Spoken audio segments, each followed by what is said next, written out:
इस कहानी का शीर्षक है खेत किसने खाया। एक गांव में सोहन, मोहन और श्याम नाम के 3 मित्र रहते थे। सोहन के पास एक बैल, मोहन के पास एक घोड़ा और श्याम के पास एक बकरी थी।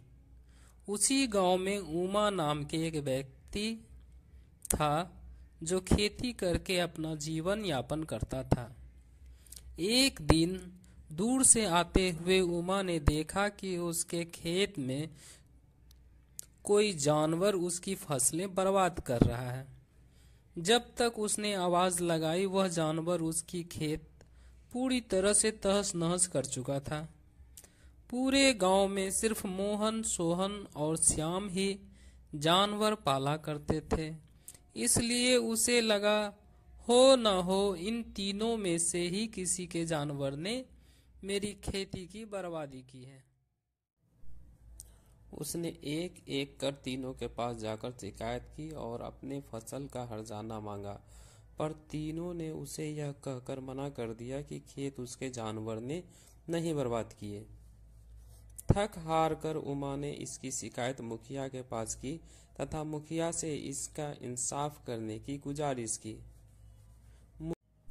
मुखिया ने एक एक कर सोहन, मोहन और श्याम को अपने जानवरों के साथ बुलावा भेजा और उन सभी से कहा कि जिसका भी जानवर ने उमा के खेत की फसल बर्बाद की है, उसे उमा को हर्जाना देने होंगे। पर यहाँ सभी ने यही बात दोहराई कि खेत उसके जानवर ने नहीं खाई है। सोहन ने कहा, मुखिया जी, मेरा बैल तो 3 दिनों से बैलगाड़ी लेकर शहर गया था और अभी अभी वापस आया है। मोहन ने कहा, मुखिया जी, मेरा घोड़ा कुछ दिनों से बीमार है, इसलिए वह इधर उधर कहीं जाता नहीं, पूरा दिन अस्तबल में रहता है।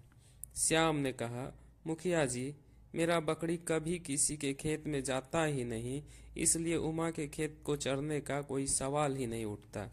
फिर मुखिया ने उमा से पूछा, उमा, तुमने किसके जानवर को खेत चरते हुए देखा?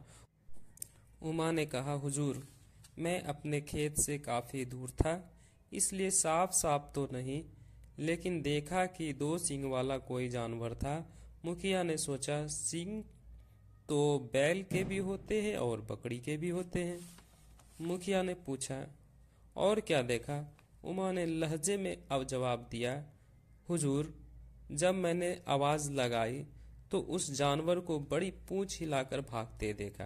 फिर मुखिया ने सोचा, बड़ी पूंछ, फिर या तो घोड़ा होगा या बैल। अंत में मुखिया ने फिर पूछा, उमा, तुमने और कुछ देखा? उमा ने उत्तर दिया, नहीं मुखिया जी, और कुछ तो नहीं, लेकिन जब जानवर भाग रहा था तो उसके भागने पर उसके गले में बंधे घंटी की आवाज सुनाई दिया। यह सुन मुखिया ने सभी जानवरों की तरफ देखा तो पाया बकरी और घोड़ा दोनों के गले में घंटी बंधी थी। मामला पूरी तरह उलझ चुका था। इतने में ही वहां गांव के एक पंडित भी पहुंच गया और कहा, मुखिया जी, जब उमा अपने खेत से जानवर भगा रहा था, तभी मैं खेत के सामने वाली मंदिर में घंटी बजा रहा था। दोस्तों, आप बताएं, आखिर उमा के खेत की फसल किस जानवर ने खाई?